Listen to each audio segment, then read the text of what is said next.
Bonjour à tous, je suis contente de vous retrouver aujourd'hui pour une nouvelle vidéo. Donc je vous présente la recette du brownie au potiron. Donc je l'ai personnalisé avec une couche de beurre de cacahuète bien sûr parce que c'est beaucoup plus gourmand.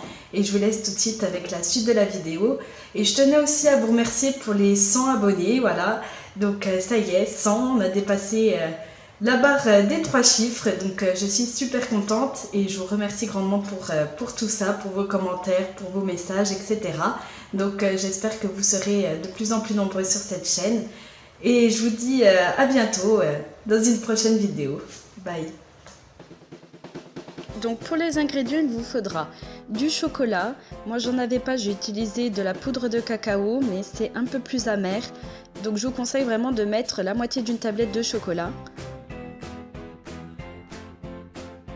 Donc ensuite, il vous faudra de la poudre de noisette. Donc c'est environ 30 g de poudre de noisette et la moitié d'un petit potiron.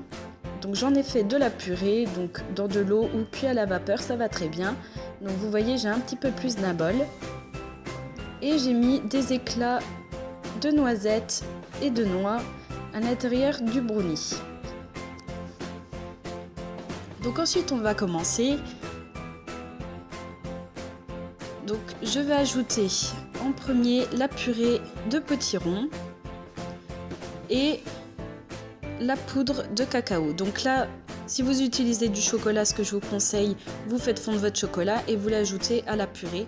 Donc je sais que souvent dans les recettes américaines que j'ai pu regarder, pour casser un petit peu l'amertume du cacao, elles mettaient des dattes. Donc là, à ce compte-là, vous mixez le tout, je pense au blender. Donc là, moi, ce que je fais, c'est que je mélange jusqu'à obtenir une purée assez lisse et très cacaotée.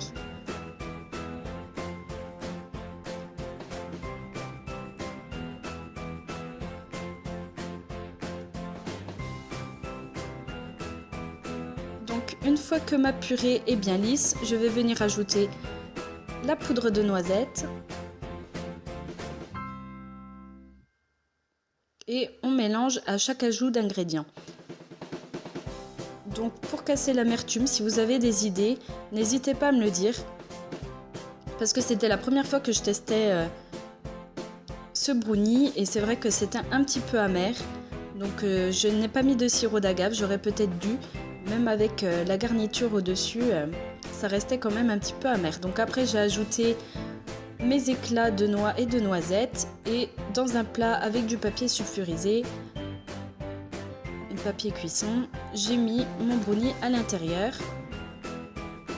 Donc ensuite on va tout simplement venir tasser la pâte de manière à ce que ça soit bien compact et que ça se démoule facilement après la cuisson. Donc si vous voulez, pour être sûr, vous pouvez rajouter de la farine un petit peu sur votre papier cuisson pour pas que ça accroche. Donc ensuite j'enfournais pendant 30 minutes environ à 180 degrés et j'ai attendu que ça refroidisse.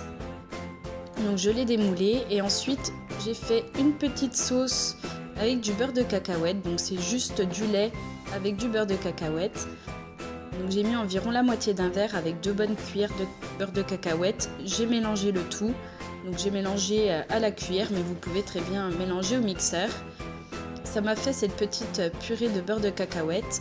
Vous pouvez très bien rajouter de l'huile de coco si vous voulez que ça soit solide. Donc moi j'aime bien quand c'est un petit peu crémeux. Donc j'ai étalé tout ça sur mon gâteau, sur mon brownie.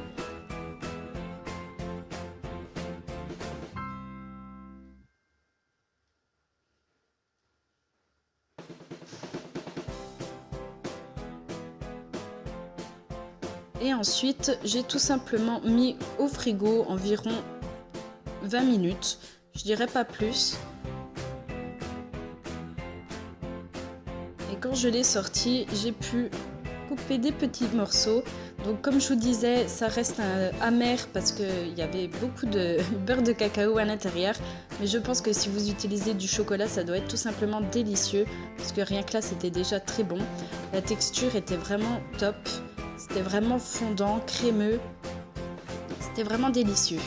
Donc voilà, j'en ai mangé une petite part. et je testerai la prochaine fois avec du chocolat noir ou pourquoi pas un autre chocolat à l'intérieur. Ça peut être très très bon aussi. Donc dites-moi si vous avez testé la recette et je vous embrasse très très fort et je vous dis à bientôt. Bye.